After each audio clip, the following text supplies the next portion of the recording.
العلم هو النور الهادي والمفتاح لكل الخير من يرد الله به خيرا. بسم الله الرحمن الرحيم. الحمد لله رب العالمين والصلاة والسلام على سيد الأنبياء والمرسلين محمد وعلى آله وأصحابه أجمعين اما بعد. عزیز طلبہ اکرام، آج ہم سبق پڑھنے جا رہے ہیں حروف مشبہ بالفعل کی خبر. مرفوعات کا سبق چل رہا ہے. مرفوعات یعنی جس کو عامل رافع نے رفع دیا ہو، اور مرفوعات 8 ہے: فاعل، نائب فاعل، مبتدا، خبر. یہ ہم پیچھے پڑھ چکے ہیں. اب حروف مشبہ بالفعل کا سبق پڑھیں گے. دیکھیے عبارت: فصل خبر ان و اخواتها وهي ان وكأن ولكن وليت ولعل. فهذه الحروف تدخل على المبتدا والخبر فتنصب المبتدا ويسمى اسم إن، وترفع الخبر ويسمى خبر إن. فخبر إن هو المسند بعد دخولها، نحو إن زيدا قائم. وحكمه في كونه مفردا أو جملة، معرفة أو نكرة، كحكم خبر المبتدا. ولا يجوز تقديم أخبارها على أسمائها إلا إذا كان ظرفا، نحو إن في الدار زيدا لمجال التوسع في الظروف. ترجمہ دیکھیں: فصل ان و اخواتها کی خبر، ان اور اس کے اخوات کی خبر، ان اور اس کی نظائر کی خبر، ان اور اس کی بہنوں کی خبر. بہنوں سے مراد یہاں نظائر ہے، مثالیں ہیں، اور یہ 5 ہیں. ایک ان اور 5، یعنی کل حروف مشبہ بالفعل 6 ہیں. وہی ان وکأن ولکن ولیت ولعل. وہ ان، کأن، لکن، لیت اور لعل ہے. یہ ضمیر کا مرجع اخوات ہے، یعنی اس کی نظائر کون کون ہیں ان کی؟ تو وہ یہ 5 ہے. تو یہ 5 اور ایک ان ملا کر کل 6 ہوئے. فهذه الحروف تدخل على المبتدا والخبر. یہ حروف مبتدا اور خبر پر داخل ہوتے ہیں. یہ حروف مبتدا اور خبر پر داخل ہوتے ہیں. فتنصب المبتدا، مبتدا کو نصب دیتے ہیں. ويسمى اسم ان، اور ان کا اسم نام رکھا جاتا ہے. وترفع الخبر، اور خبر کو رفع دیتے ہیں. ويسمى خبر ان، اور ان کے خبر نام رکھا جاتا ہے. فخبر ان هو المسند بعد دخولها. بس ان کی خبر، فخبر ان، پس ان کی خبر، والمسند بعد دخولها، وہ ان کے داخل ہونے کے بعد مسند ہوتی ہے. نحو ان زیدا قائم. وحکمه فی کونه مفردا او جملتا، اور اس کا حکم اس کے مفرد یا جملہ ہونے میں، معرفتا او نکرتا، معرفہ یا نکرہ ہونے میں، کا حکم خبر المبتدا، مبتدا کی خبر کے حکم کی طرح ہے. مبتدا کے خبر کے حکم کی طرح ہے. ولا يجوز تقدیم اخبارها على اسمائها الا اذا كان ظرفا، اور ان کی خبر کو، یعنی حروف مشبہ بالفعل کی خبر کو حروف مشبہ بالفعل کے اسماء پر مقدم کرنا جائز نہیں ہے، الا اذا كان ظرفا، مگر جب کہ ظرف ہو. جیسے ان فی الدار زیدا، یقیناً زید گھر میں ہے، بے شک زید گھر میں ہے. لمجال التوسع فی الظروف، ظروف میں گنجائش کے ہونے کی وجہ سے، ظروف میں وسعت کے پائے جانے کی وجہ سے. ان اور اس کے اخوات کی خبر یہ مرفوع ہوتے ہیں، یعنی ان کی جو خبر ہوتی ہے یا ان کے نظائر کی جو خبر ہوتی ہے وہ مرفوع ہوتی ہے. اب ہم نے یہ پڑھا کہ ان اور اس کے اخوات یہ 5 اور یہ 6 ہیں، یعنی حروف مشبہ بالفعل. ان کو حروف مشبہ بالفعل بھی کہتے ہیں. حروف مشبہ بالفعل کہنے کی وجہ ایک تو یہ ہے کہ ان کو ان حروف کو فعل کے ساتھ مشابہت ہے، لفظاً بھی اور معناً بھی. لفظاً مشابہت کا مطلب یہ ہے کہ جس طرح فعل ثلاثی رباعی ہوتا ہے، اسی طرح یہ حروف بھی ثلاثی اور رباعی ہوتے ہیں.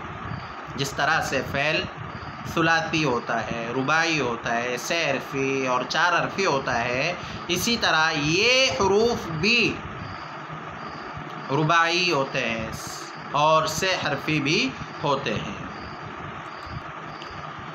دوسرا یہ کہ لفظاً مشابہت ان کو اس طرح بھی ہے کہ جیسے ماضی ہم جانتے ہیں کہ مبنی بر فتحہ ہوتا ہے، تو اسی طرح یہ حروف بھی مبنی بر فتحہ ہوتے ہیں. دیکھیے ان، کان، لیکن، لیت، لعل، سب کے سب مبنی بر فتحہ ہے.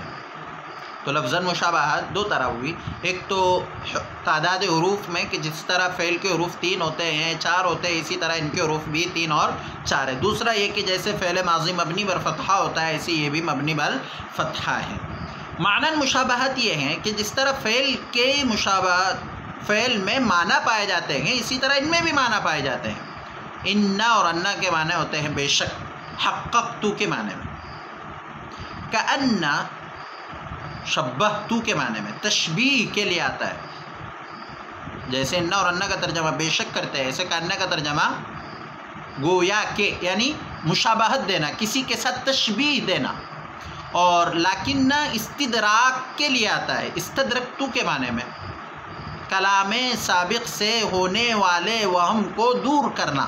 استدراک کہتے ہیں کلام سابق سے ہونے والے وہم کو دور کرنا. تو لیکن استدرکت کے معنی میں آتا ہے. لیتا کاش کے، تمنیت کے معنی میں آتا ہے، تمنیت میں نے تمنا کی. اور لعل ترجیت کے لیے آتا ہے، رجا کے لیے.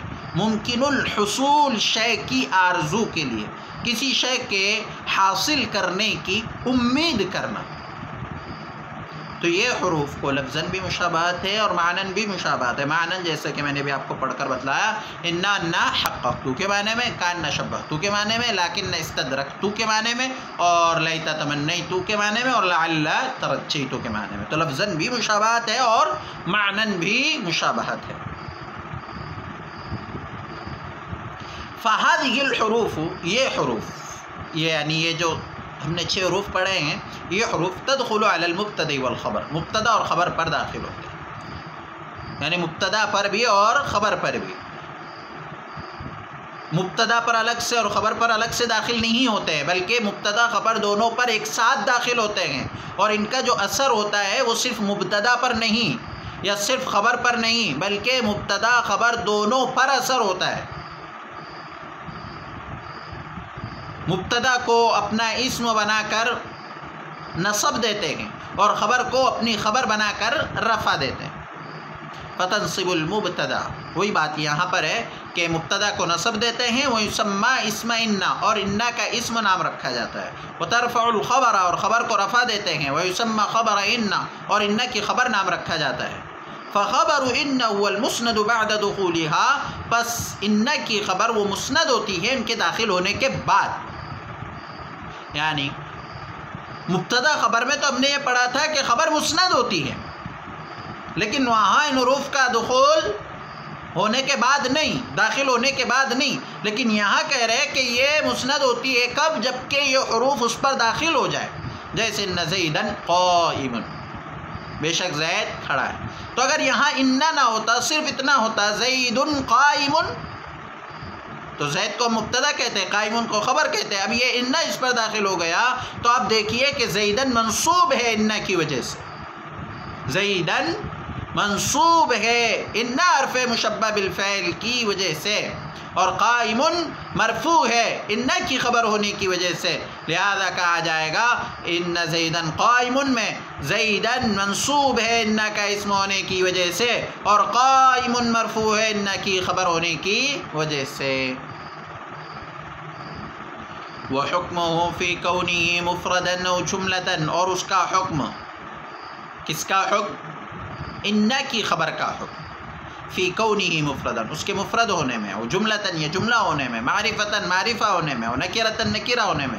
کا حکم خبر المبتدئی، مبتدا کی خبر کے حکم کی طرح ہے. یعنی جس طرح ہم نے پڑھا تھا کہ مبتدا کی خبر مفرد ہوتی ہے، کبھی جملہ ہوتی ہے، پھر جملے میں جملہ اسمیہ بھی ہو سکتی ہے، جملہ فعلیہ بھی ہو سکتی ہے، جملہ شرطیہ بھی ہو سکتی ہے، جملہ ظرفیہ بھی ہو سکتی ہے.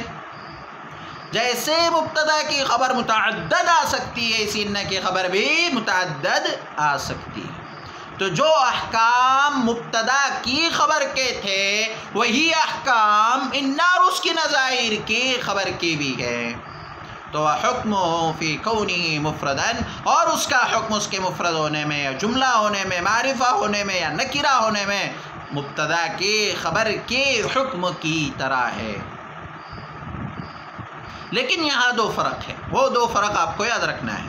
ایک تو کتاب میں موجود ہے کہ ولا يجوز تقدیم اخبارها على اسمائها، مبتدا کی خبر کو مبتدا پر مقدم کر سکتے ہیں، لیکن ان کی خبر کو یعنی حروف مشبہ بالفعل کی خبر کو حروف مشبہ بالفعل کے اسماء پر مقدم کرنا جائز نہیں ہے، سوائے جب کہ ظرف ہو۔ اگر ظرف ہو تو مقدم کر سکتے ہیں، ظرف میں گنجائش ہوتی ہے، اس میں تقدیم و تاخیر کی گنجائش ہوتی ہے، وہ درست ہے۔ لیکن اگر ظرف نہ ہو تو حروف مشبہ بالفعل کی خبر کو حروف مشبہ بالفعل کے اسماء پر مقدم کرنا جائز نہیں ہے۔ دوسرا فرق یہ ہے کہ ہم نے پڑھا تھا مبتدا کی خبر حروف اسماء استفہام یعنی اینا، متا، یہ بھی ہو سکتے ہیں کہ مبتدا ہے اور خبر اسماء استفہام ہو، جبکہ حروف مشبہ بالفعل کی خبر اسماء استفہام نہیں ہو سکتے۔ یعنی این زیدن کہہ سکتے ہیں، این زیدن میں زیدن مبتدا ہے اور این خبر ہے، لیکن ایسا نہیں کہہ سکتے ان این زیدن۔ تو دوسرا فرق یہ ہے کہ اسماء استفہام حروف مشبہ بالفعل کی خبر نہیں بن سکتی۔ اب ایک چیز آپ کو یہ یاد رکھنا ہے کہ انا اور انا، اس میں بنیادی فرق، معنی دونوں کا ایک ہے بے شک، حققت کے معنی میں، لیکن طریقہ استعمال یہ ہے کہ انا صدارت کلام میں آتا ہے، صدر کلام یعنی شروع کلام میں آتا ہے، جبکہ انا درمیان کلام میں آتا ہے۔ انا شروع کلام میں آتا ہے اور انا درمیان کلام میں آتا ہے، وسط کلام میں آتا ہے۔ دوسرا فرق انا اور انا کا یہ بھی یاد رکھے کہ قال یقولو کے جو مشتقات ہوتے ہیں، قال یقولو اور اس کے مشتقات میں ان کے بعد انا آتا ہے اور علم یعلمو کے بعد انا آتا ہے۔ تو انا اور انا میں کے استعمال میں یہ دو فرق بھی آپ یاد رکھیں گے۔ تو انا اور اس کے اخوات، اس کے نظائر کا سبق یہ ہم نے آج پڑھا۔ تو سب سے پہلے تو ہم یہ یاد رکھیں کہ حروف مشبہ بالفعل 6 ہیں، انا، انا، کانا، لیکن، لیتا اور لعل۔ ان کا طریقہ استعمال کیا ہے وہ آپ کو بتایا گیا۔ مبتدا خبر یہ مرفوع ہوتے ہیں، ان کا کوئی عامل ظاہر لفظوں میں نظر نہیں آتا، اسی لیے وہاں کہا گیا تھا کہ عامل معنوی ہوتا ہے، جبکہ انا اور اس کی اخوات کی خبر یہ مرفوع ہوتی ہے، لیکن انا کے داخل ہونے کے بعد یہاں عامل لفظی ہے اور وہاں عامل معنوی ہے۔ تو اتنا ہی آج کا ہمارا سبق ہے۔ ہمیں 2 سوال یاد کرنا ہے۔ پہلا سوال کا جواب آپ کو یہ دینا ہے کہ حروف مشبہ بالفعل کتنے ہیں اور کیا کیا ہے، نیز حروف مشبہ بالفعل کو حروف مشبہ بالفعل کیوں کہا جاتا ہے۔ دوسرا سوال جس کا جواب آپ کو یاد کرنا ہے وہ یہ کہ حروف مشبہ بالفعل کے کیا معنی ہیں، حروف مشبہ بالفعل کے کیا معنی ہیں اور ان کا طریقہ استعمال کیا ہے، کس پر داخل ہوتے ہیں اور داخل ہو کر کیا عمل کرتے ہیں۔ یہی 2 سوال ہے۔ والسلام علیکم ورحمۃ اللہ وبرکاتہ۔ السلام عليكم، لا تنسوا الاعجاب بالفيديو والاشتراك في القناة تشجيعا لنا لنستمر بنشر المزيد إن شاء الله.